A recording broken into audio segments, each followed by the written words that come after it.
Austrian physicist Erwin Schrödinger is one of the founders of quantum mechanics, but he's most famous for something he never actually did, a thought experiment involving a cat. He imagined taking a cat and placing it in a sealed box with a device that had a 50% chance of killing the cat in the next hour. At the end of that hour, he asked, what is the state of the cat? Common sense suggests that the cat is either alive or dead, but Schrödinger pointed out that according to quantum physics, at the instant before the box is opened, the cat is equal parts alive and dead at the same time. It's only when the box is opened that we see a single definite state. Until then, the cat is a blur of probability, half one thing and half the other. This seems absurd, which was Schrödinger's point. He found quantum physics so philosophically disturbing that he abandoned the theory he had helped make and turned to writing about biology. As absurd as it may seem, though, Schrödinger's cat is very real. In fact, it's essential. If it weren't possible for quantum objects to be in two states at once, the computer you're using to watch this couldn't exist.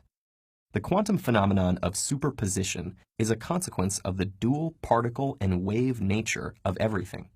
In order for an object to have a wavelength, it must extend over some region of space, which means it occupies many positions at the same time. The wavelength of an object limited to a small region of space can't be perfectly defined, though, so it exists in many different wavelengths at the same time. We don't see these wave properties for everyday objects because the wavelength decreases as the momentum increases, and a cat is relatively big and heavy. If we took a single atom and blew it up to the size of the solar system, the wavelength of a cat running from a physicist would be as small as an atom within that solar system. That's far too small to detect, so we'll never see wave behavior from a cat. A tiny particle like an electron, though, can show dramatic evidence of its dual nature. If we shoot electrons, one at a time, at a set of two narrow slits cut in a barrier, each electron on the far side is detected at a single place at a specific instant, like a particle. But if you repeat this experiment many times, keeping track of all the individual detections, you'll see them trace out a pattern that's characteristic of wave behavior, a set of stripes, regions with many electrons separated by regions where there are none at all. Block one of the slits and the stripes go away.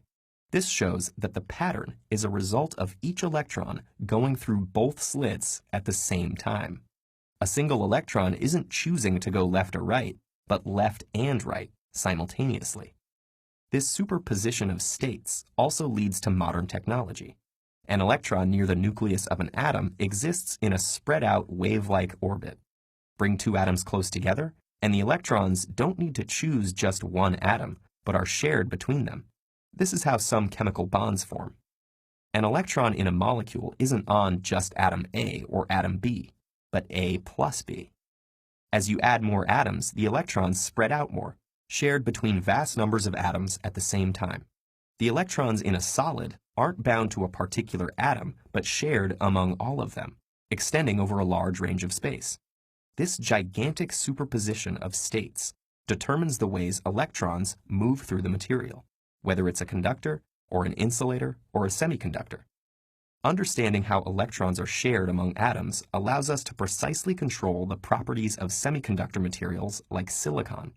Combining different semiconductors in the right way allows us to make transistors on a tiny scale, millions on a single computer chip.